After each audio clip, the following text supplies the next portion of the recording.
नागपुर में बाढ़ के बाद जो हालात बने और उसके बाद जो त्रासदी नागपुर शहर के कुछ इलाकों ने झेली है, उसकी स्थिति हम लगातार दिखा रहे हैं हमारे दर्शकों को।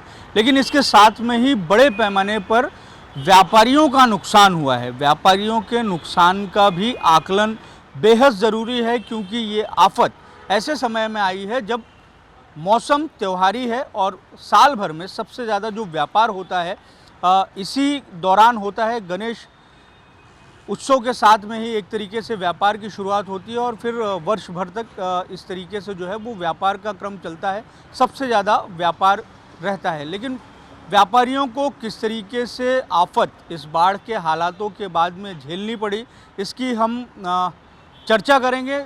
राज्य की जो दो प्रमुख राजनीतिक पार्टियां हैं, उनके व्यापारिक प्रकोष्ठ के जो नेता हैं, उनसे हम बातचीत करेंगे और जानने की कोशिश करेंगे कि व्यापारियों को आखिर किस तरीके से नुकसान हुआ है और इस नुकसान की भरपाई किस रूप में हो सकती है।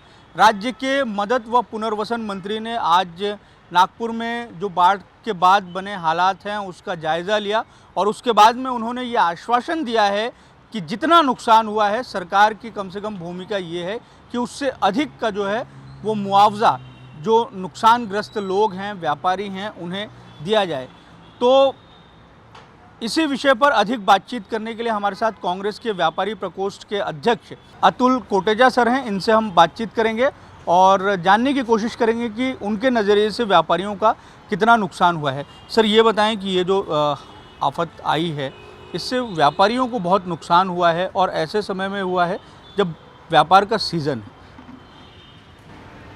जिस दिन यहाँ बाढ़ आई और उस दिन सवेरे 5 बजे से लेकर सुबह 9 बजे तक अविरत पानी का जो सैलाब आया, और यहाँ सैलाब जब आया तो व्यापारियों के प्रतिष्ठानों पर 8-8 फुट और 7-7 फुट पानी भर गया।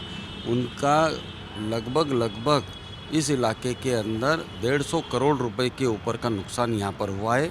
और मुझे ऐसा लगता है जिस तरीके से महानगर पालिका की कार्यप्रणाली, उनके जो प्रशासक हैं, उनके जो अधिकारी हैं, उनको जब बताया गया, और सबसे बड़ा मुख्य कारण ये बाढ़ आने का यह है कि ओवरफ्लो जो हुआ है तालाब, उसके कारण यह ओवरफ्लो हुआ है।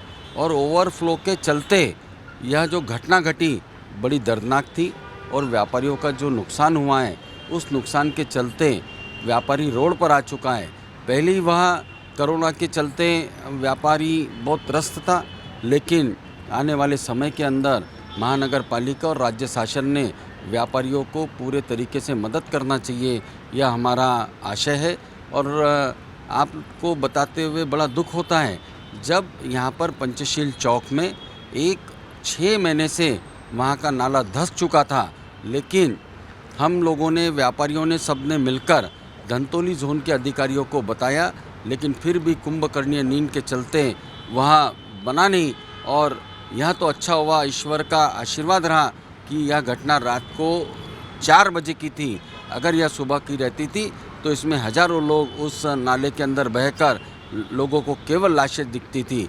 और देवेंद्र फडणवीस जी से मैं उप मुख्यमंत्री होने के नाते उनसे निवेदन करता हूँ कि व्यापारियों के ऊपर जो यहाँ पीड़ा आई है, उसे जानकर व्यापारियों का पूरा पैसा उनको देना चाहिए। और महानगर पालिका के अधिकारियों से निवेदन करता हूँ कि आपने रोड बंद कर चुकी है। रोड बंद होने के कारण लोगों को जो तकलीफ़ हो रही है, आम जनता को जो तकलीफ़ हो रही है, वह तकलीफ़ दूर करने के बजाय जल्दी से जल्दी पुल का काम शुरू करें। और वहाँ काम होते ही व्यापारियों में थोड़ा सा खुशी का माहौल बनेगा, ऐसा मुझे लगता है। व्यापारियों के लिए 50,000 रुपये की तात्कालिक मदद की घोषणा की गई है। आप और जो नुकसान हुआ है उसको लेकर अलग अलग तरह के आकलन भी सामने आ रहे हैं। आप ही के पार्टी के जो विरोधी पक्ष नेता हैं विजय वडेट्टीवार, उनका ये दावा है कि नागपुर में इस बाढ़ की वजह से 1000 करोड़ के व्यापार का नुकसान हुआ है, 1000 करोड़ का नुकसान हुआ है। आपका आकलन क्या होगा? आपका आकलन क्या है इस पर? आपने भी कई व्यापारियों से बात की होगी, किस तरीके का नुकसान हुआ है और कौन से सेक्टर के व्यापारियों को अधिक नुकसान हुआ है? वडेट्टीवार जी ने बिल्कुल सही बोला। 1000 करोड़ का नुकसान हुआ है, लोगों के घर में पानी घुसा, आम जनता पूरी तरीके से आलाकान है। आज भी अपने घर को बरोबर रखने के लिए आज तक वे प्रयासरत हैं। और जो लोगों का जो जो नुकसान हुआ, विशेष करके मुंजे चौक में, पंचशील चौक में, बर्डी में, गांधीनगर में, रामदास पेट में 8-8 फुट पानी जब घुसता है किसी के प्रतिष्ठान में, तो उसका माल, उसकी पूरी रूपरेखा पूरी नेस्तनाबूद हो जाती है। और मेरा ऐसा मानना है कि 1000 करोड़ का जो नुकसान हुआ है, यह बिल्कुल निरर्थक बात नहीं है। लेकिन महानगर पालिका अगर केवल 50,000 कोई व्यापारी को देती है तो मुझे ऐसा लगता है ऊँट के मुंह में जीरा होगा और यह बहुत गलत आशय होगा महानगर पालिका का। उन्होंने लोगों के पंचनामे ज़रूर किए हैं, लेकिन पंचनामे के साथ में उनकी हकीकत भी जानना और बयां करना बहुत ज़रूरी है। हम जहाँ पर खड़े हैं, यहाँ पर एक शहर का प्रमुख व्यापारिक क्षेत्र हम इसे कह सकते हैं। पंचशील चौक है, ये एक आगे का झांसी रानी चौक है। यहाँ पर कई तरह की दुकानें और प्रमुख दुकानें हैं। यहाँ पर हमने देखा कि इलेक्ट्रॉनिक्स आइटम की जो दुकानें हैं, रेस्टोरेंट हैं, वहाँ पानी घुस गया था। वहाँ कई तरह की सामग्री रखी गई थी। एक बात ये जो कही जाती है कि व्यापारिक जो प्रतिष्ठान होते हैं वो इंश्योरेंस से कवर होते हैं, तो ऐसे में उन्हें बहुत हद तक जो नुकसान है उसकी भरपाई मिल सकती है। ये पूरी तरीके से सच है क्या? क्योंकि अगर मान लीजिए कि यहीं पर पंचशील चौक में किराना की भी दुकान है, तो किराना का व्यापारी किस तरीके से इंश्योरेंस करेगा?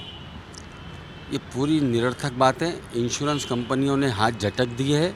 उन्होंने बताया कि यह जो घटना हुई, यहाँ अचानक घटना हुई। लोगों के जो इंश्योरेंस रहते हैं वह चोरी के और आग के रहते हैं। पानी का इंश्योरेंस कभी कोई करता नहीं है। और ऐसा किसी को जानकारी नहीं थी कि 10 फुट और 8 फुट के ऊपर अगर पानी आता था, और उनको अगर ये जानकारी रहती थी तो वे अपना माल पहले ही निकाल लेते थे। और इंश्योरेंस कंपनियां टोटल मिला के भ्रमित बातें कर रही है। इंश्योरेंस कंपनियां टोटल मिला के व्यापारियों को भ्रमित कर रही है। इंश्योरेंस कंपनियां ने हाथ झटक दी है। बड़े बड़े लोगों का 100 करोड़ रुपए के ऊपर का नुकसान इस 4-5 दुकानें मिलकर हुआ है। वहाँ पे उनके कंप्यूटर, वहाँ पे उनके लैपटॉप, मोबाइल की दुकानें इंश्योरेंस कंपनी ने नकार दिया है। और महानगर पालिका अगर 50,000 अगर देंगी तो मुझे ऐसा लगता है उस व्यापारी के साथ में अन्याय है। अभी एक बात ये भी कही जा रही है कि कई तरह के रिलैक्सेशन की ज़रूरत है व्यापारियों को, क्योंकि जीएसटी जो है आपको हर महीने उसका फ़ाइल और डॉक्यूमेंटेशन करना पड़ता है। तो ये जो बाढ़ आई उसकी वजह से सारा सामान जो है वो बर्बाद हो गया है। तो ऐसे में जीएसटी को भरने के लिए भी थोड़ी सी राहत देनी चाहिए, या अलग अलग जो सरकारी जो कामकाज हैं उसको लेके भी राहत होनी चाहिए। इस तरीके की किसी तरीके की राहत आपको ऐसा लगता है कि अनाउंस हुई है और वो मिलती हुई दिखाई दे रही? क्योंकि जीएसटी तो आपको कंपलसरी 1 महीने में फ़ाइल करना ही है। सरकारी महकमे जितने भी है वे व्यापारियों के हित में कभी नहीं रहे। वे व्यापारियों के साथ में अन्यायकारक ही बात करेंगे। आपने जैसा बताया कि 1 महीने में 100% वो 1 महीने बाद ही लेंगे। और उसके अंदर भी अगर उसकी आवाज़ उठाई तो वो केवल इतना ही बताएंगे हम लोगों को कि भैया किसका हुआ, क्या हुआ, हमारे पास में इसका कोई एनालिसिस नहीं है, आपको जीएसटी भरना ही पड़ेगा। लेकिन उसके लिए प्रदेश कांग्रेस कमेटी का व्यापार प्रकोष्ठ पूरे तरीके से लड़ाई लड़ेगा। और हमने अभी 450 लोगों को करीब परसों तक के जो 450 लोगों को मुआवजा दिलाने के लिए हमारे मनपा के प्रशासक अभिजीत चौधरी से बात की है। और उन्होंने बताया ये छोटे दर्जे के व्यापारी थे, लेकिन उन लोगों को भी अगर मिल गया तो मुझे ऐसा लगता है कि उनके साथ न्याय होगा। हमारे साथ वीरेंद्र कुकरेजा भी हैं। आप भारतीय जनता पार्टी की जो व्यापारी अगोष्ठ है उसके महाराष्ट्र के संयोजक हैं। सर, ये बताएं कि जो नुकसान हुआ है, आप तो सरकार में हैं, आपकी ज़्यादा जिम्मेदारी बनती है, किस तरीके से नुकसान को देखते हैं? कई तरह के दावे हैं कि हज़ारों करोड़ का नुकसान हुआ है। आप लोगों का आकलन क्या कहता है? आपका आकलन क्या कहता है? निश्चित तौर पर जो नागपुर में 19 सितंबर को बारिश पड़ी है, एक त्रासदी की तरह नागपुर का नुकसान हुआ है। और एक साथ 109 मिलीमीटर पानी आना, ये नागपुर तरीके शहर में इतनी बड़ी कैपेसिटी नहीं है कि इतना पानी झेल पाए। और जिस तरीके से आधी रात के समय में यह बारिश आई है, व्यापारियों का बहुत नुकसान हुआ है। व्यापारियों का नुकसान हुआ है, रहवासियों का बहुत नुकसान हुआ है। बहुत सारी एरियाज़ के अंदर में पानी भर गया है और जिसके कारण 100% नागपुर कर उसमें कहीं ना कहीं प्रभावित हुआ है। जो पुरानी स्कीम्स थी उनके बेसमेंट्स में पानी भर गया था। जो लोअर ग्राउंड है, अब रोड के ऊपर में 3-3, 4-4 फुट ऊपर पानी बहना, तो जब तक के और सिर्फ मात्र 3 घंटे के अंदर में इतनी बड़ी बारिश आना, यह वाकई में एक बहुत बड़ा नुकसान नागपुर का हुआ है और व्यापारी का भी बहुत बड़ा नुकसान हुआ है। कहीं ना कहीं ये सच्चाई है। लेकिन एक बात ये भी कही जाती है कि व्यापारी जो रहता है वो किसी के भी पाले में नहीं रहता, उसको सिर्फ व्यापार से मतलब है। उसको नुकसान भी हो जाए तो उसका खामियाजा उसी को उठाना है। ऐसी स्थिति कई बार दिखाई देती है। सरकार ने मदद का ऐलान किया है, 50,000 रुपये की तात्कालिक मदद व्यापारिक प्रतिष्ठानों को की गई है। आपको लगता है कि ये जो मदद है ये काफ़ी है? नुकसान बहुत ज़्यादा पैमाने पर हुआ है। कई व्यापार के इस तरीके के भी सेक्टर हैं जो इंश्योरेंस में कवर नहीं है, जिन्हें किसी तरीके से और कहीं से कोई रास्ता नहीं बनता है कि उस नुकसान की भरपाई कर पाए। तो सरकार को आगे आके, चूँकि ये उप मुख्यमंत्री का शहर है, इसलिए ज़्यादा तवज्जो दे के व्यापारियों को मदद पहुंचाई जानी चाहिए। नहीं, निश्चित तौर पर आप जो बात कर रहे हैं, 50,000 रुपये व्यापारी को मदद मिलना यह बहुत छोटी रकम है। 50,000 रुपये से कुछ भी नहीं होता है। लेकिन अगर अपन पिछली सरकारों से कंपेयर करें तो 4 दिन के अंदर में पैसे मिलना शुरुआत हो जाना, यह भी कभी होता नहीं था। जो लोग एक्सपायर हुए हैं उनको सेकेंड डे ही चेक मिल जाना, छुट्टी के दिन भी, यह भी कभी किसी सरकार नहीं है। कम से कम भारतीय जनता पार्टी की सरकार के अंदर में जो निर्णय लेने की प्रक्रिया है वो बहुत फास्ट है। सेकेंड डे यानी आधी रात को इतनी बड़ी दुर्घटना होना और सवेरे के समय में माननीय उप मुख्यमंत्री देवेंद्र फडणवीस साहब का ट्वीट आना, शाम को उन्होंने नागपुर तुरंत वापस आकर और अपने शहर के लोगों की सुध लेना और 2 दिन यहाँ रुककर जो ऐसे स्थान हैं उन सभी के ऊपर में विज़िट करना, यह उनकी तत्परता दिखाता है।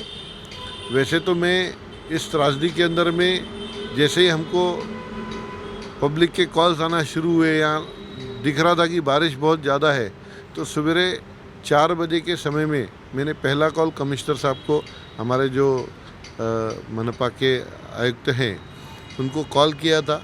मुझे लगा पता नहीं कमिश्नर साहब कहाँ को उठे हैं कि नहीं उठे हैं। मैंने एक आधी रिंग देकर उनको छोड़ दिया, लेकिन उनका आधे यानी रिंग ख़त्म होते बराबर उनका तुरंत फ़ोन आया और उन्होंने बताया कि भैया मैं वॉर रूम में आ गया हूँ और सिचुएशन और ज़्यादा ख़राब होने की आशंका है क्योंकि बारिश वाकई में बहुत ज़्यादा है। तो यह जो हमारा प्रशासन है उस दिन बहुत चुस्ती से उसने काम किया। हमारे कलेक्ट्रेट ऑफिस ने चुस्ती से काम किया, आयुक्त कार्यालय ने बहुत चुस्ती से काम किया। अधिकारी तुरंत सवेरे 4 बजे से रोड पर निकल कर आए थे। बहुत सारे एजेंसीज हमने उस दिन इस पूरे बचाव कार्य के अंदर में लगाई और 1-2 घंटे के अंदर ही नागपुर शहर में, क्योंकि पानी इस तरीके से भर गया, तो जो संभव मदद हो सकती थी वो डिपार्टमेंट्स ने की है। डिपार्टमेंट्स के अलग अलग विंग्स ने जहां लोग फंसे हुए थे उनको रेस्क्यू करके बाहर निकालने का काम। ऐसा नहीं कि रेस्क्यू करने में इतनी देरी हो जाए कि बहुत बड़ा यानी नुकसान तो हुआ ही हुआ है, लेकिन जान माल का नुकसान जितना बचा सकते थे उसको बचाने के लिए अलग अलग एजेंसीज तुरंत एक्टिव हो गई। माननीय उप मुख्यमंत्री जी के शहर के अंदर में, माननीय केंद्रीय मंत्री गडकरी साहब के शहर के अंदर में जो संभव मदद हो सकती थी वो निश्चित तौर पर किया है। जहां फाइनेंशियल अगर अपन बात करें तो 50,000 रुपये निश्चित तौर पर बहुत कम होते हैं।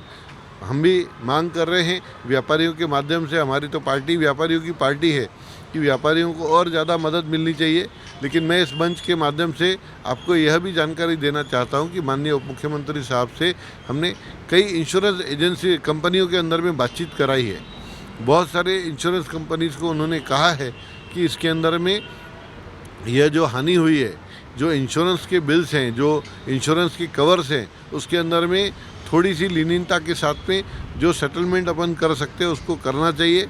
और कुछ व्यापारियों को हमने इंश्योरेंस कंपनी से सेटलमेंट करवा के भी दिया है, जैसे उनका फ़ायदा जितना वहाँ से जो लॉस में फ़ायदा बोले उसको वापस निकालने का हमने काम किया है। और कुछ कंप्यूटर वालों के या बाकी सबके जो नुकसान हुए थे उनके साथ तो मैं पर्सनली इंश्योरेंस एजेंसी के अंदर में जाके बातचीत करके और कहीं ना कहीं हमारे वरिष्ठ नेताओं के माध्यम से हमने मदद करने की कोशिश की है। हम अंत तक के हमारे व्यापारियों के साथ में रहने वाले हैं। उनके इंश्योरेंस में उनको मदद चाहिए, उनको रीएस्टेब्लिश होने के लिए मदद चाहिए।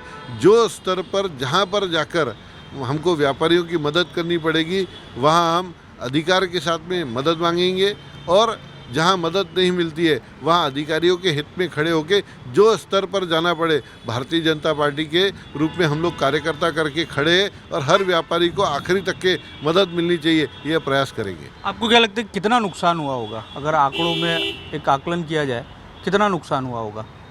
नहीं, ऐसे कितना नुकसान हुआ यह कहना बहुत कठिन है।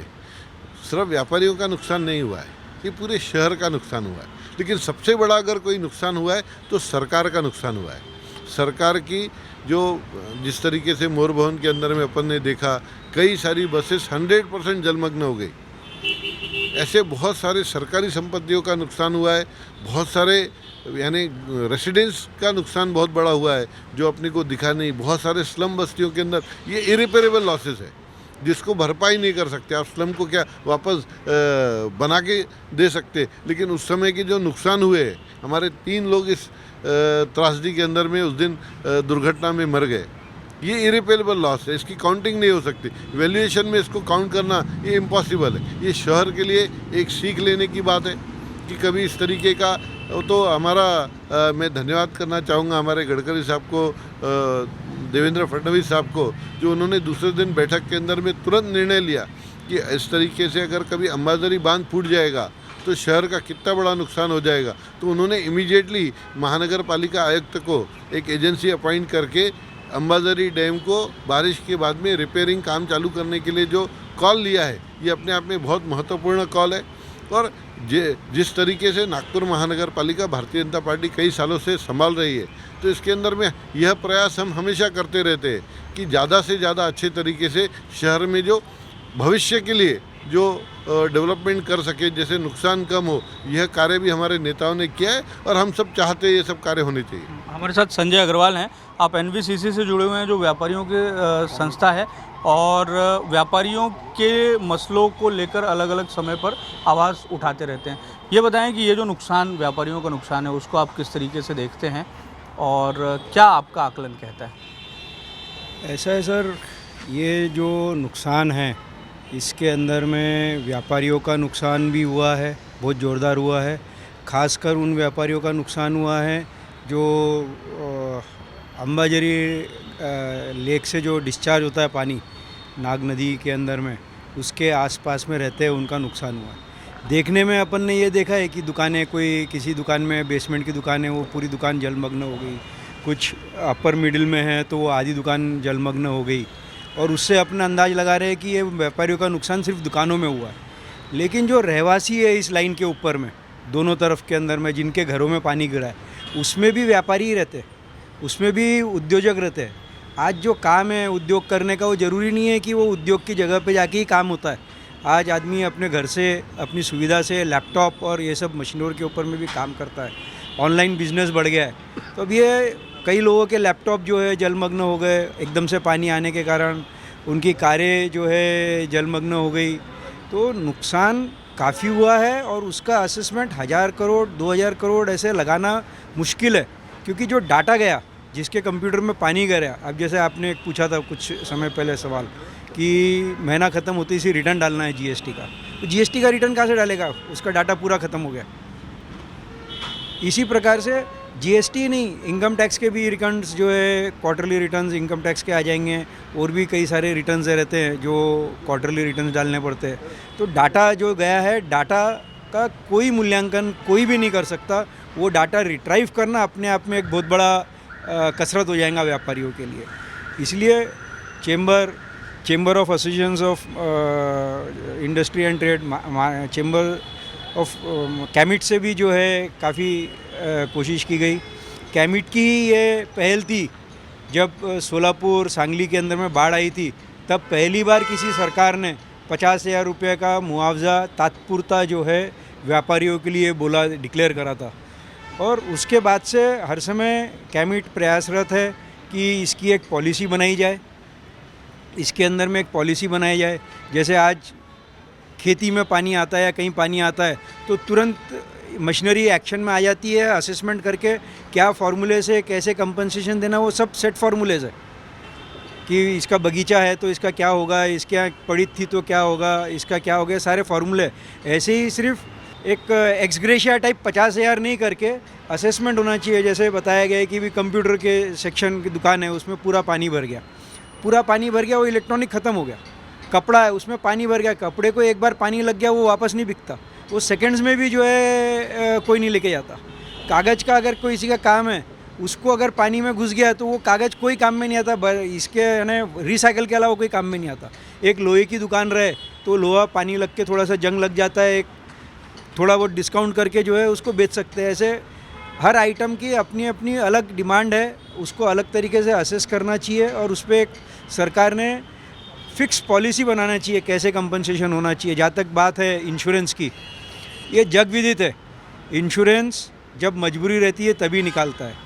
जैसे आप देखेंगे लाइफ इंश्योरेंस निकालने के लिए भारत सरकार ने इनकम टैक्स में रियायतें दी है ताकि लोग अपनी जीवन बीमा निकाले, जिससे उस बंदे के जाने के बाद उसके परिवार को कुछ राहत मिले, कुछ उसको स्टैंडर्ड ऑफ लिविंग मेंटेन करने की गुंजाइश मिले। वैसे ही बिजनेस का बीमा मजबूरी में निकलता है। अभी जैसे गाड़ी है, आपका आरटीओ रजिस्ट्रेशन नहीं होता है, इंश्योरेंस अगर नहीं निकालते तब उस समय आदमी को इंश्योरेंस निकालता है। इसी प्रकार जो व्यापारी का लोन है उस लोन की रिक्वायरमेंट पे ही बीमा निकलता है, नॉर्मली व्यापारी बीमा निकालता नहीं है। और जैसा बताया गया कि बीमा निकालते समय भी चोरी और आगजनी का ही निकालते हैं। फ्लड का कोई अंदेशा ही नहीं था, कोई सोच ही नहीं सकता था, और वो फ्लड का लोगों ने निकाला भी नहीं होगा जिन्होंने मैंडेटरी जिनको निकालना था। उस प्रकार से पॉलिसी को यानी कोई पॉलिसी होना ज़रूरी है, उसमें भले ही सरकार ये कर सके जिसको इंश्योरेंस से पैसा मिल गया उसको डबल से सरकार पैसा ना देवे, इस प्रकार के उसके अंदर में चेक्स एंड बैलेंसेस भी रखे जाए।